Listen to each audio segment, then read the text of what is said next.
we got another trailer to go through. Now I know this one came out a little earlier. I heard some. I kept seeing people talk about it. Now I will say that the Acolyte is a project of Star Wars that I've been looking forward to for a while. The moment it was announced, I was absolutely down for the concept. But of course, with Star Wars, you know, nothing matters until you actually see a trailer and you see that it's actually going to happen. So we did get a trailer. I heard some people liking it. I saw some folks digging it, but I also saw some folks hating on it. You know, I saw that it was getting like all these dislikes and stuff on YouTube, I guess. So I'm like, okay, let me see what it's at. This is something I've been really anticipating. I've really been looking forward to it. You know, because I think it has to do with like the beginning of the Sith or something like that. I don't know, but I wanted to see what this was all about. So let's check out the Acolyte trailer.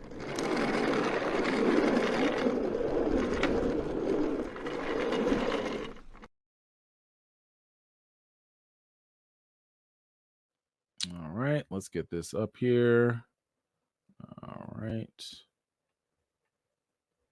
And I want to say this is a prequel or whatever. So let's kind of go through and see what they got. Close your eyes. Your eyes can deceive you. We must not trust them.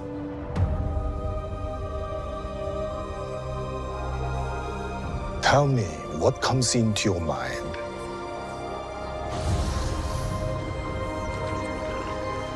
Life. Balance. I see fire.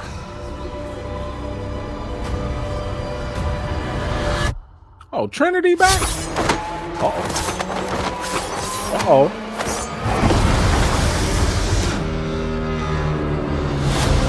Oh. Someone is killing Jedi. It doesn't make sense. Yeah, Killmonger. What happened? I sensed darkness.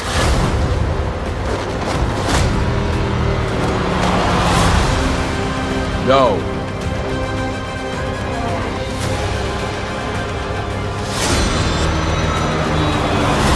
This isn't about good or bad. This is about power and who is allowed to use it. What is that?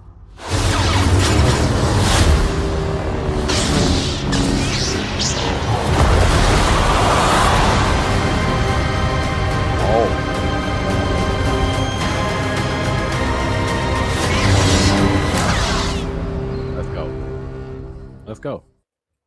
Let's go. Let's go. I'm ready. Yes. Yes. I'm here for this. I'm here for this. Let's kind of go through this one more time. Let's go through. Let's listen. I like this. I like this. Let's go through it one more time. Close your eyes. Getting old school Jedi. Old school Jedi. I like that. Your eyes. Isn't that brother from Squid Games too, I think? We must not trust them.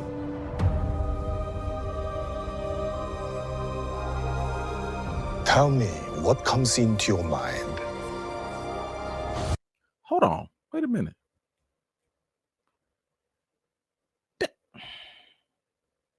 Now I got questions. Where the hell all these black Jedi kids come from? Where were they at? Because all I seen was Mace Windu. I know we had Ahmad Best, you know, Keller and Beck or whatever. What is that him? Like, what are we doing? I'm just saying, where did all the DEI go from? You know, what happened to all the DEI in Star Wars? What happened? Look at all these kids. I ain't seen all these kids.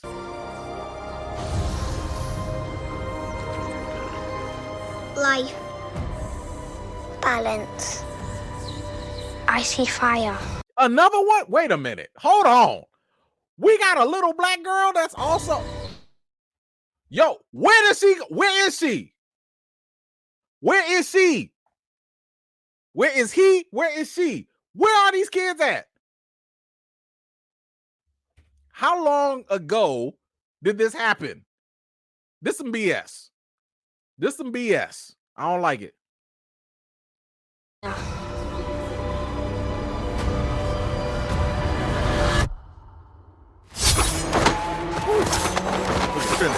Ain't missed a step.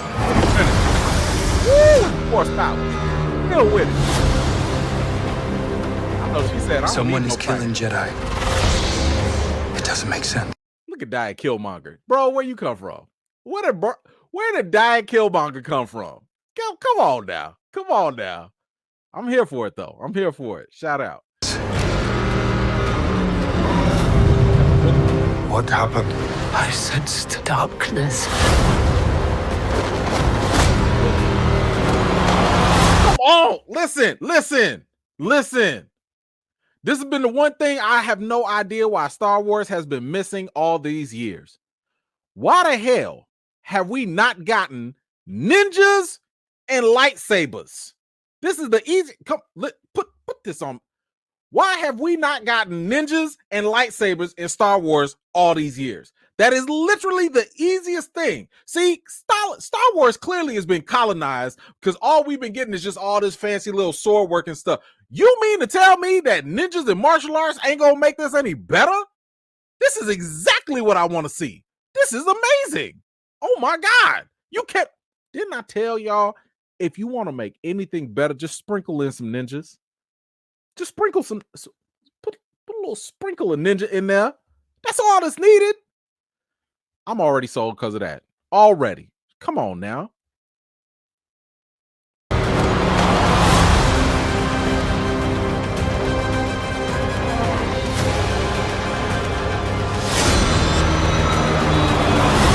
This isn't about good or bad. See. No. This isn't about good or bad. I like that. This is about power. I like that. It's not about good or bad. It's about power. I like that. Because that to me, just right there, lets me know that this is not going to be clear cut. It's going to be some, stuff that we're going to have to figure out. I like that. And look at Amandla. Listen, she's doing the work. I like her already. Let's go. Who is allowed to use it? What is that? And they ain't never seen no red lightsaber. I need to see this. I need to see that kyber crystal or whatever. I need to see it bleed. And I need them to be like, yo, what is it? How you get that? What kind of lightsaber is that? Like, I need to see all of these things happen. Look at them. All of them turn up. Ooh, when was the last time you seen all these lightsabers turn up? Last time had to have been during Clone Wars, if that. Ooh, and they got blown away by some red smoke. Who got that kind of power? Listen. I'm set. I'm ready. Let's go. That right there, and it's gonna be a series.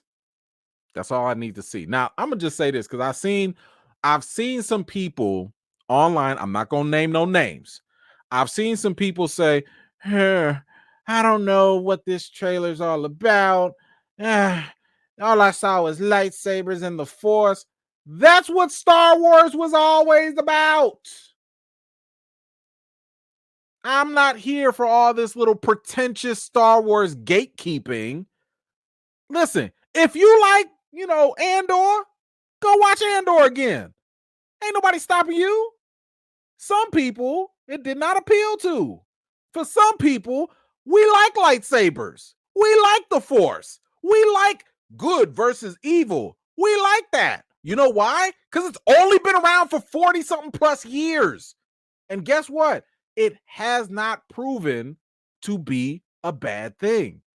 So it's not bad, and it's not a problem if a franchise decides to tap back into what literally made the whole thing popular to begin with. So at the end of the day, if you're going to water this down and only give me freaking lightsabers, and first of all, shut up. Whoever thought that, shut up. I want want lightsabers, I want the Force, and you gonna give me ninjas? If you want my money, just say so, because it's coming. You can have the account number. This is all I've ever wanted. Now, I also want a couple more, a little bit more diversity. Listen, I still need to know what the hell happened to the DEI in Star Wars. What happened? Because I'm still wondering, how did y'all have DEI programs back then? You got all these little black kids and everything running around. You got all this diversity. And then now, as we see Star Wars today, I mean, I see a bunch of aliens. I see a bunch of other white, Jedi walking around. All I saw was Mace Windu and Kelleran Beck. What happened to them other Jedi? Where were they? Star Wars, I need to know. Anyway, we have something from the showrunner of Star Wars, The Acolyte, and I thought that this was actually pretty interesting stuff. And she was just talking about, some of the behind the scenes of the actual series and what went on in it. And we get a little bit more information about the show too. So she says here, this is from Headland, I believe her name is. She says, we were obviously influenced by samurai films and wuxia films, but also films like Rashomon, where you see one story and then you see it done a different way. So what separates The Acolyte from some of the other Star Wars series is that it's told in that particular way. Okay, so I like that. So it sounds like we're getting different perspectives, right? So it sounds like maybe we'll be getting the Jedi perspective, one episode, and then maybe the next episode we see the same events but from a different lens, maybe from the Sith, maybe from the other side, don't know. But I think I like that. I like it when we get that bit of a change of perspective, because it forces you to really, think about these things, like, oh, was this person a good person? Oh, maybe they weren't so good. Were they bad? Maybe they weren't so bad. So I do like the fact that we're getting that bit of variety there. It says here, you definitely get the point of view of the Jedi, especially in terms of Amandla's character and trying to stop her and hunt her down. But you also get enough of Amandla's character's perspective that you can also see how both of them exist simultaneously. Now, at least from what it looks like she's the one that's on the hunt and killing other Jedi. So that's kind of like, yo, what could make her I'm assuming she was a former Jedi. What would make her want to go on a rampage and start killing other Jedi? And it also sounds like this is something that's never happened before. So, again, it's got to be some sort of crazy motivation that would make this happen. Now, this was the pitch that they gave, and I think this is interesting. It says here, when she met with Lucasfilm, she said, my elevator pitch was Frozen meets Kill Bill. Whoa. Now I get the Kill Bill approach, right? Like, it looks like Amandla's character is, the bride in this case, and she's just going through trying to kill all the people. I get that.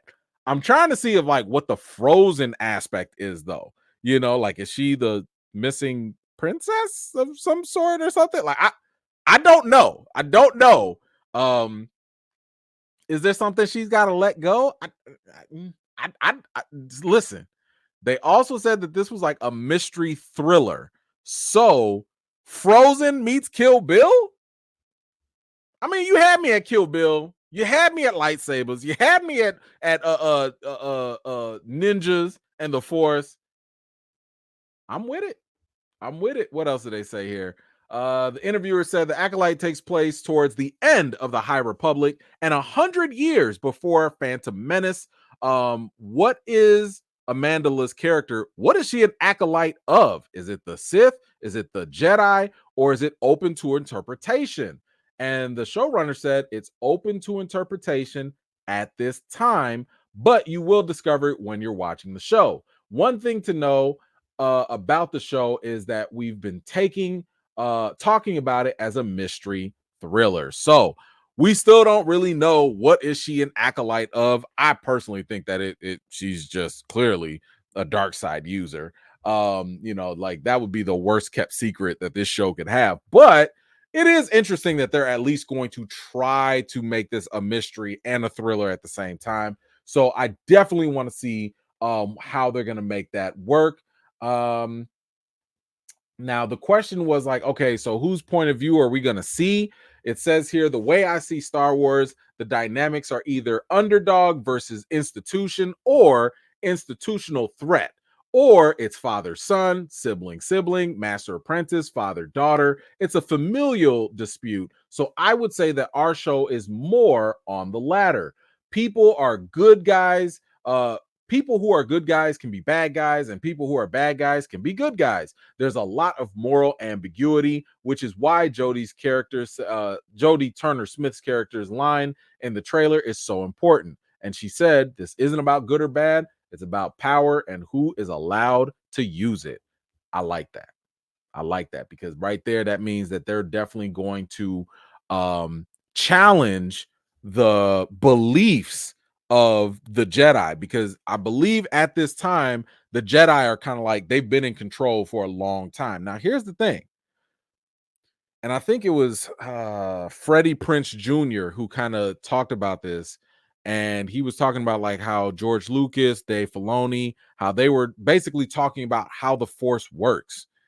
The Force is always about balance. Because it's always about balance, that means you can't always have too much of a good thing or too much of a bad thing. So if you have hundreds of years of the Jedi being on the light side, on the good side, well, guess what's going to happen? Order 66, the Empire. You're going to need a balance to that. And that's where the Sith come in, right? And you're going to need, because you got to balance out the Force. So it makes sense that if we're at the peak of the High Republic, it's time to shift that over. It only has to, right? So clearly I think she's gonna, lean on to the dark side, of course.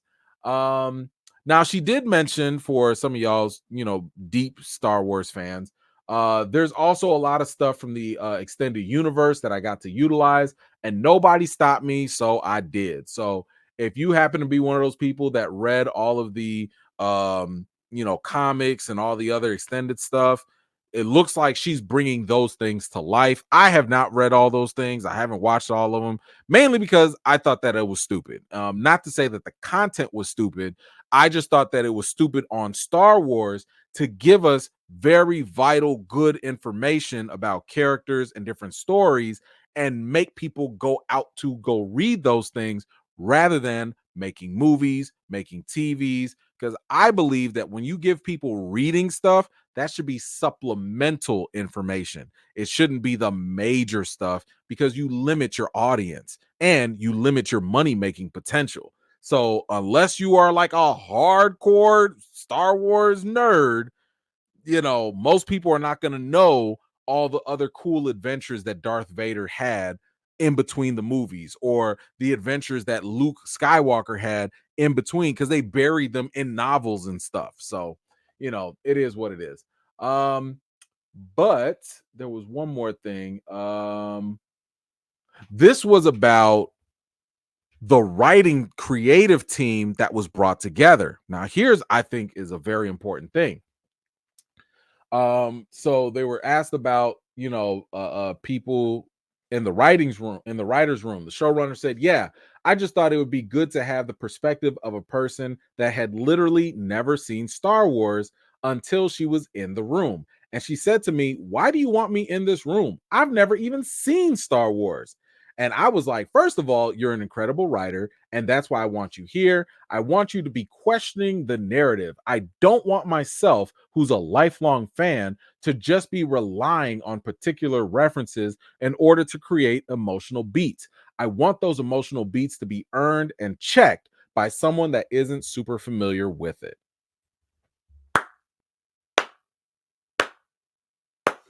Balance. I love it. I love it. I love the fact that the showrunner had that level of sense to be like, listen, I don't want this to just be a Star Wars nerd love fest.